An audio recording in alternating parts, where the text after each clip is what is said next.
Lorsqu'on te met un poste de responsabilité, il y a des actifs et il y a des passifs. Sauf que la plupart des fois, on présente seulement les actifs. Et c'est ça qui est très dangereux. Ça veut dire, on te dit, ok, désormais tu seras le coordonnateur de la Startup Academy. Oh, en fait, c'est une décision qui ne doit pas faire. On ne doit pas célébrer cette décision. Quand je vois les gens célébrer ça, je dis, est-ce qu'ils savent ce que ça veut dire? Parfois, ça me fait peur. Je dis, mais celui-ci, on dit qu'il est coordonnateur, je le vois sur ses statuts, il est en boîte de nuit, il boive. Est-ce qu'il sait ce qui va se passer? J'ai l'impression qu'il ne sait pas. Ce n'est pas une décision qui doit te faire sourire. Ça doit te faire peur. Parce qu'en réalité, il y a l'actif qui est très intéressant. Hein? Désormais, c'est toi le coordonnateur. Tu peux venir à l'heure que tu veux. Tu peux arriver là, tu dis, toi là, qu'est-ce que tu fais? Bon, s'il te plaît, range-moi un peu la salle là. Bon, toi, je veux que tu donnes un événement ce week-end. Réfléchis à un thème rapidement, là, tu m'envoies ça. Oui, il y a les actifs. Il y a le fait qu'au quartier, on va dire, waouh, désormais, c'est toi le coordonnateur, machin et tout. Ouais, c'est bien. On te voit sur les photos, les visuels, machin et tout. Quand on met maintenant ton nom, on écrit coordonnateur. Quand la CRTV vient, on te filme, on met coordonnateur. Ok. Mais maintenant, le problème, c'est que quand tu es devenu coordonnateur, là, il y a les passifs.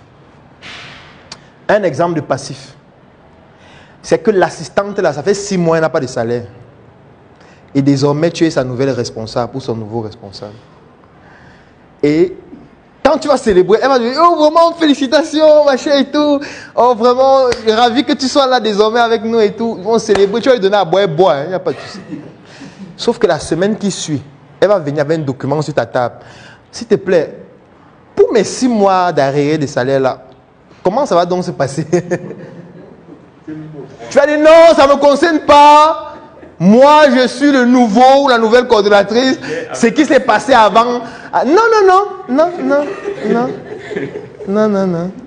C'est toi le coordonnateur, mon ami. Il n'y a plus d'autres coordonnateurs. C'est toi le seul coordonnateur. Donc, on va te faire le bilan des passifs. On va te donner aussi le téléphone du coordonnateur. Quand tu vas prendre le téléphone là, le lendemain, on t'appelle. Dès que tu décroches, on dit, mais monsieur, vous savez que vous avez une convocation au CEDS. Ça fait c'est la deuxième fois où vous n'êtes pas venu. Hein. Non, on m'a envoyé au parquet. Hein. Tu dis, mais quelle convocation? On dit, mais ce n'est pas vous, Maxwell. Oui, c'est bien moi. C'est vous le coordonnateur de la Startup Academy à Yaoundé, n'est-ce pas? Oui. Effectivement, vous avez une convocation au 7. On vous a convoqué 2 fois. Et la 3e fois, si vous ne venez pas mardi prochain, on envoie au parquet. Tu vois qu'il ne fallait pas célébrer, n'est-ce pas? Est-ce que les gens prennent donc conscience de ça? Les gens ne prennent pas conscience de ça. C'est la même chose avec l'héritage. Quand on dit que c'est toi l'héritier, tu vois seulement qu'il y a les immeubles, il y a les terrains, il y a les maisons. Mais ce qu'on ne te dit pas, c'est qu'il y a aussi les femmes. Parce que je ne veux même pas parler des dettes, je vais parler des femmes d'abord. Tu es héritier de quelqu'un, la personne avait 4 femmes. Et les 4 femmes-là, il couchait avec elles 3 fois par semaine chacune. Il faut que tu continues. Tu ne vas pas venir dire que non, désormais c'est une fois, toi tu ne me plais pas. Non, il n'y a pas qu'elle ne te plaît pas, c'était sa femme et tu es l'héritier. Chaque mois, il envoyait 50 000 à chacune. Tu vas seulement continuer d'envoyer. Si tu dis que non, vraiment, tu étais sa femme, mais moi, je ne connais pas ça. Il dit, ah bon? Sauf qu'elle a des informations sur lui, des informations sur le patrimoine et elle peut créer beaucoup de dégâts. Sauf qu'on ne parle pas souvent de ça dans l'héritage. Dans l'héritage, on voit juste que bon, tu auras les immeubles, il y a le compte bancaire, beaucoup d'argent, machin et tout. On ne te dit pas qu'il y a des dettes de 2 milliards à la banque. On ne te dit pas qu'il y a 26 procès. Les entreprises ont 26 procès en cours. Donc certains sont déjà chez le procureur qui doit juste décharger que mandat de dépôt. Kondengi, direct. On ne dit pas ça. Donc du coup, pour être responsable, c'est trop difficile.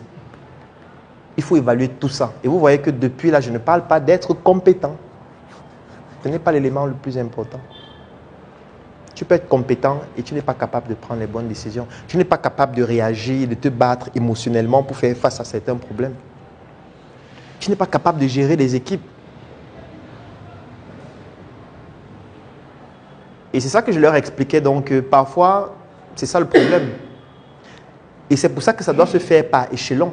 Il faut qu'on évalue ta capacité à prendre des décisions à petite échelle et que ça monte progressivement.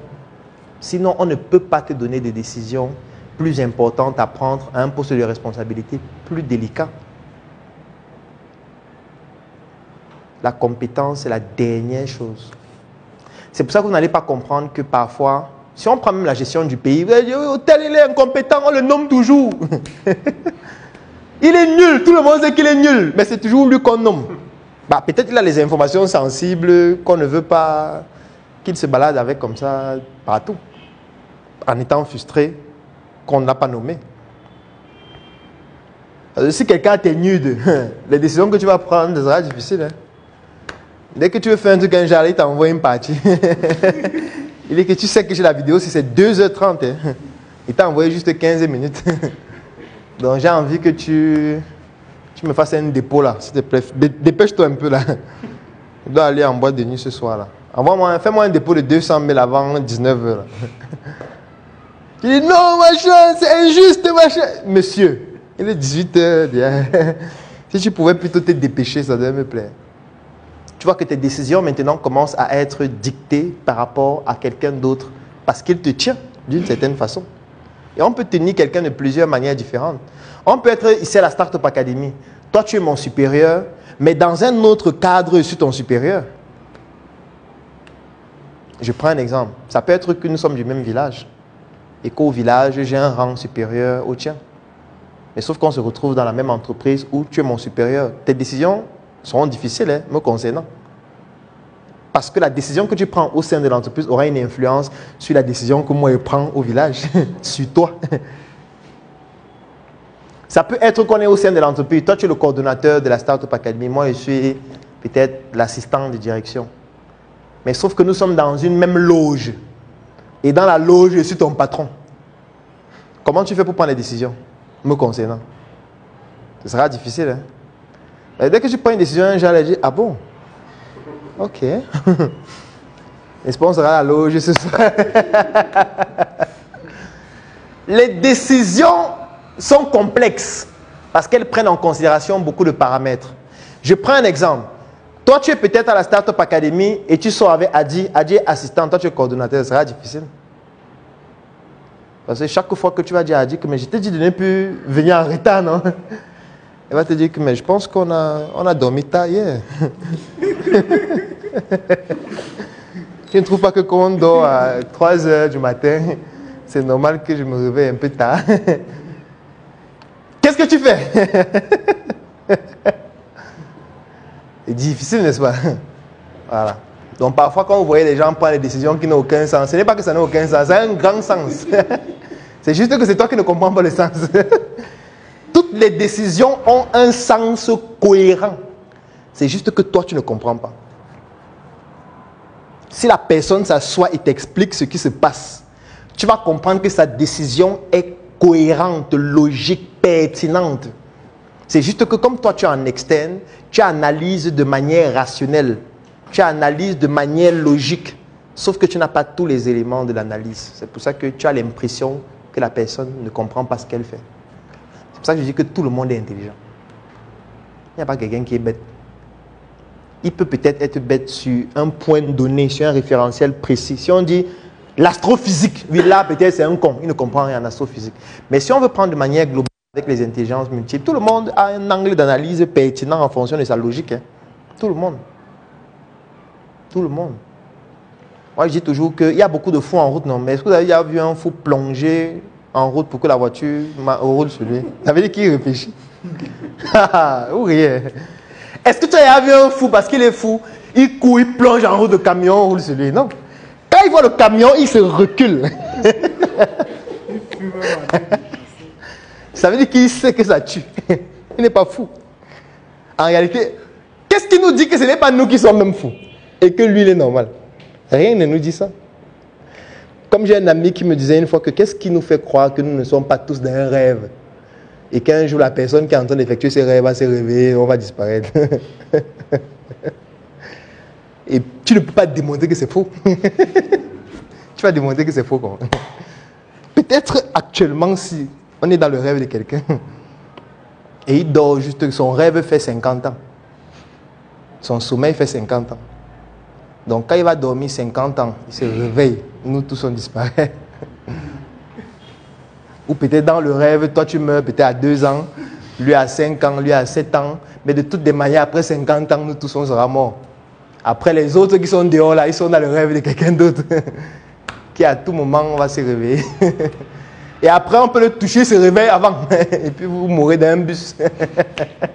Vous tous en même temps. Parce qu'il vient de se réveiller. Tu ne peux pas démontrer que c'est faux. La vie, en fait, je ne sais même pas ce qu'on fait ici. On a fait un thème sur pourquoi vivons-nous? D'où venons-nous? Donc les décisions sont très difficiles. Très, très, très difficiles. Pour moi, j'estime qu'en entrepreneuriat, ce sont les choses les plus difficiles. Les plus difficiles. C'est tellement difficile au point où, en fait, on ne s'habitue pas. À chaque fois, c'est toujours différent. Parce que même comme je vous ai donné le procédé, ça ne veut pas dire que si le même problème revient que tu avais déjà résolu, ce sera la même chose en fait. Ce ne sera pas la même chose parce que le contexte a changé. Parce que peut-être les intervenants ont changé. Quand tu vas faire la deuxième étape, c'est-à-dire la recherche des informations, tu vas te rendre compte que les déterminants ont changé. Et si les déterminants changent, ça veut dire que même si c'est le même problème, on ne résout pas de la même façon.